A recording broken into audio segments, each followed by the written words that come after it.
Pouvoir réaliser des calculs est fondamental en programmation pour faire des algorithmes et manipuler des variables. Comme dans tous les langages de programmation, nous pouvons, dans Scratch, réaliser et programmer toutes sortes d'opérations. La série de blocs qui permettent de réaliser des calculs sont les blocs vert-pomme de type opérateur et se trouvent ici. Regardons d'abord comment réaliser des opérations simples. Pour cela, nous avons 4 types de blocs qui vont nous permettre de réaliser des calculs arithmétiques de base. Le bloc addition, qui permet de réaliser des additions entre des nombres. On pourra les rentrer soi-même au clavier ou bien utiliser des variables. Sur le même principe, nous avons le bloc soustraction, le bloc pour faire des multiplications et le bloc pour faire des divisions. Faire une opération est une chose, mais que fait-on du résultat obtenu? Nous pouvons soit l'afficher directement. Pour cela, nous prenons notre code de calcul et nous utilisons les blocs de type apparence, dire ou penser, et un lutin affichera le résultat dans une bulle au-dessus de lui, ou bien les stocker dans une variable, ce qui permettra de l'afficher plus tard, ou encore de conserver ce résultat pour d'autres calculs. Si tu ne sais pas ce qu'est une variable, tu peux voir notre vidéo précédente qui t'explique ce que c'est et comment les utiliser dans Scratch. Pour mettre tout cela en pratique, nous allons faire un petit programme qui va nous permettre de calculer une moyenne de notes et d'afficher ce résultat à l'écran. Prenons les notes de maths de Julia. Elle a obtenu 12 et 10. Le calcul de sa moyenne sera 12 plus 10 divisé par le nombre de notes, 2. Pour cela, nous allons créer 2 variables. Une qui va contenir la somme des notes et une qui va contenir le calcul de la moyenne, soit la somme divisée par 2. Nous créons donc une variable que nous appelons somme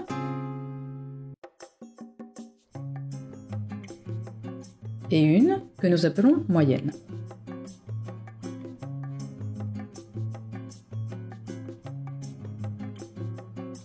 Nous prenons notre variable somme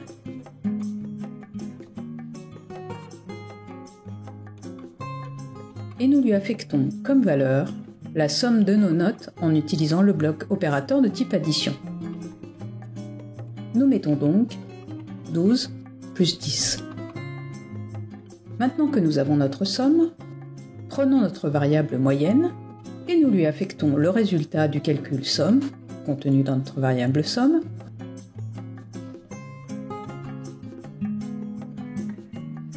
divisé par 2, en utilisant le bloc division.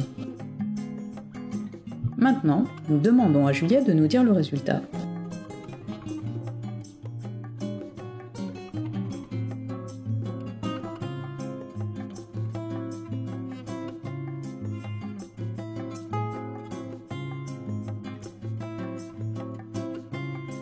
Lançons le programme.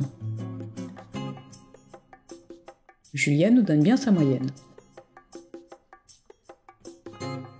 Pourquoi utiliser des variables plutôt que faire afficher directement le résultat des opérations? Si nous voulons faire évoluer notre programme, des variables seront beaucoup plus simples à manipuler. De manière générale, il ne faut jamais hésiter à utiliser des variables. Ici, si nous voulons faire évoluer notre programme, par exemple, Julia vient d'avoir un 20 en programmation Scratch en maths, ce qui va modifier sa moyenne, il nous suffit d'ajouter à notre variable la note 20 et de changer notre diviseur et non pas de réécrire tout le calcul. Et quand nous verrons les listes, nous verrons comment faire un programme évolutif qui ne demandera même pas ce dernier changement.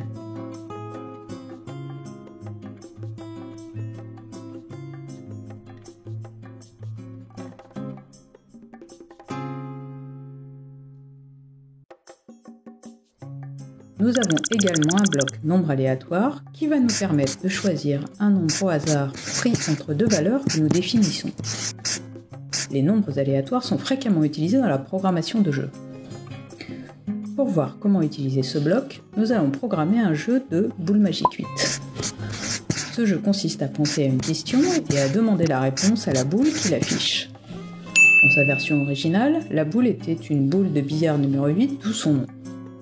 Ce jeu repose sur le hasard le plus total et sur un choix aléatoire entre plusieurs réponses qui sont soit positive, soit négative, soit ni positive ni négative. Commençons par créer un lutin qui sera la boule magique. Nous allons utiliser les costumes et créer un costume pour chaque réponse possible. Et nous allons choisir aléatoirement un de ces costumes pour afficher la réponse. Notre lutin boule magique va donc disposer de 4 costumes, un lorsqu'il attend une question, et un pour chaque réponse possible, oui, non, peut-être.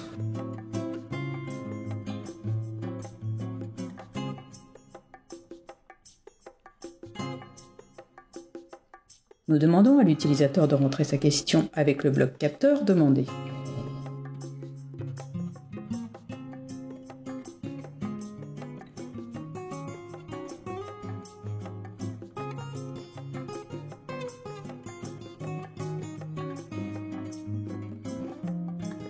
Ici, nous n'utiliserons pas la variable qui contient sa réponse car elle ne sert à rien.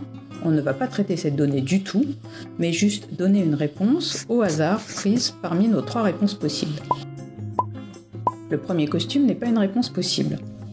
La réponse de la boule magique sera donc un nombre pris au hasard entre 2 et 4. Et nous allons faire basculer le lutin sur le costume qui correspond à ce nombre en plaçant notre bloc aléatoire dans le choix du costume.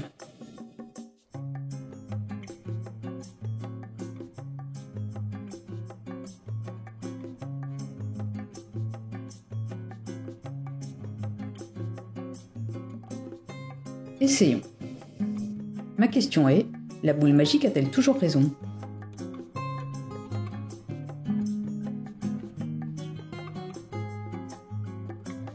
Voyons quelle est sa réponse.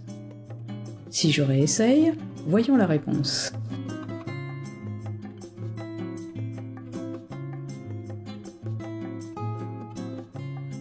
Elle est différente. Ça marche, notre boule magique prend bien une réponse au hasard.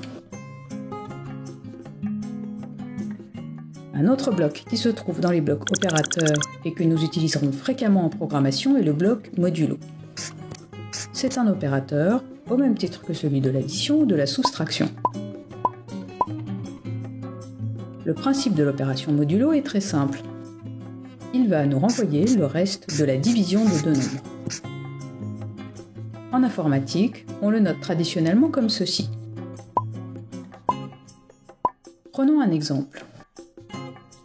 6 modulo 4 donnera 2, car le reste de la division de 6 par 4 est 2. 5 modulo 1, quant à lui, renverra 0, car il n'y a pas de reste à la division de 5 divisé par 1. Pour réaliser cela dans Scratch, on prend le bloc modulo et l'on met les deux nombres dont on veut obtenir le reste de la division là et là.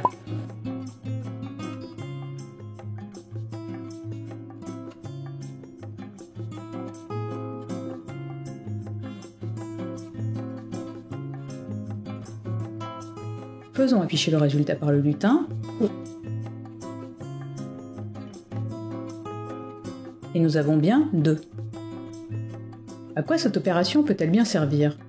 En fait, elle sera utilisée dans pas mal de programmes, pour des opérations cycliques ou de chiffrement entre autres.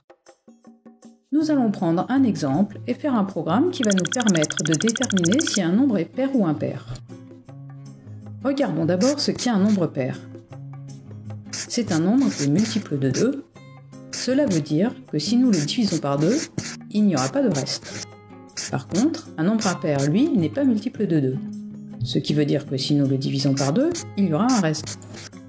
Une fois que l'on a posé ces principes, on voit que le modulo va nous être très utile pour faire le programme que nous cherchons à faire. Nous allons commencer par demander à l'utilisateur de nous donner un nombre entier.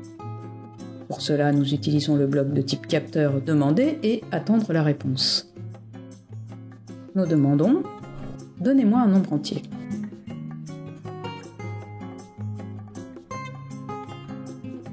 La réponse que donnera l'utilisateur sera stockée dans la variable réponse automatiquement créée par Scratch et que l'on peut manipuler avec ce bloc comme n'importe quelle variable.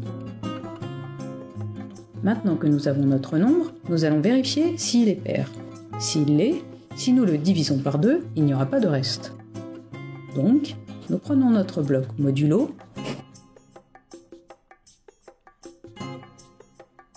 et nous mettons d'un côté la variable qui contient le nombre qu'a rentré l'utilisateur du programme et de l'autre 2. Si le nombre est pair, il renverra 0 et s'il est impair, il renverra un reste. Un autre bloc opérateur va nous permettre de regarder l'égalité de deux valeurs. Ce bloc est de cette forme. Nous en parlerons plus dans une autre vidéo où nous rentrerons en détail sur les expressions conditionnelles, mais tous les blocs de cette forme renvoient soit vrai, soit faux. Ici, nous allons donc comparer le résultat de notre modulo avec 0, et cela sera bien soit vrai, soit faux. Il ne nous reste plus qu'à regarder quelle situation est la bonne. Pour construire cette partie du code, nous utilisons donc une instruction conditionnelle. Si le modulo est égal à 0, le nombre est pair, donc nous allons afficher « c'est un nombre pair ».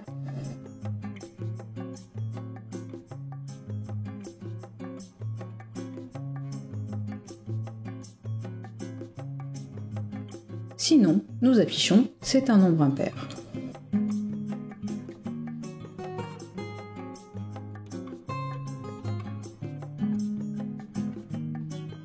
Testons.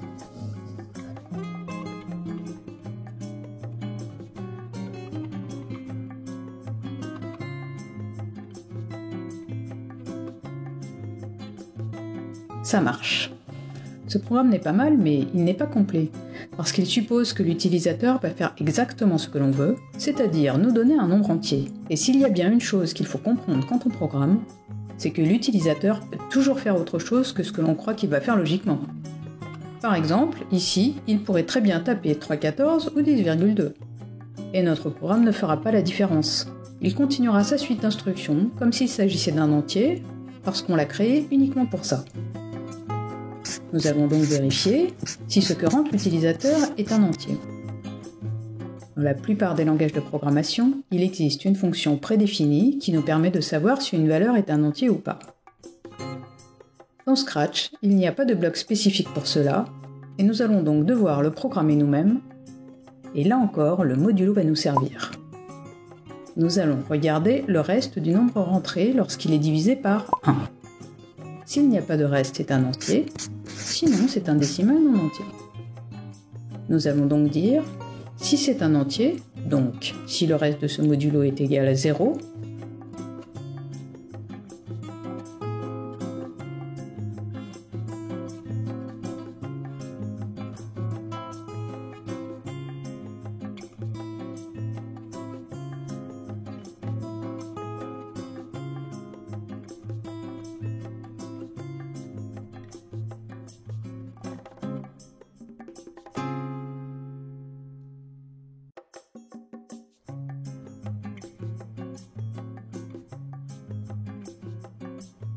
on continue avec notre code pour tester la parité. Et sinon, on va dire à l'utilisateur qu'il s'est trompé.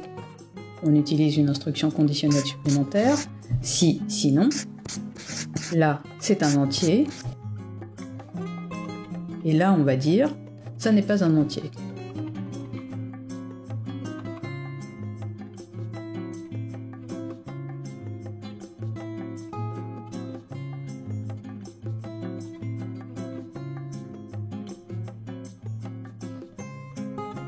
On teste.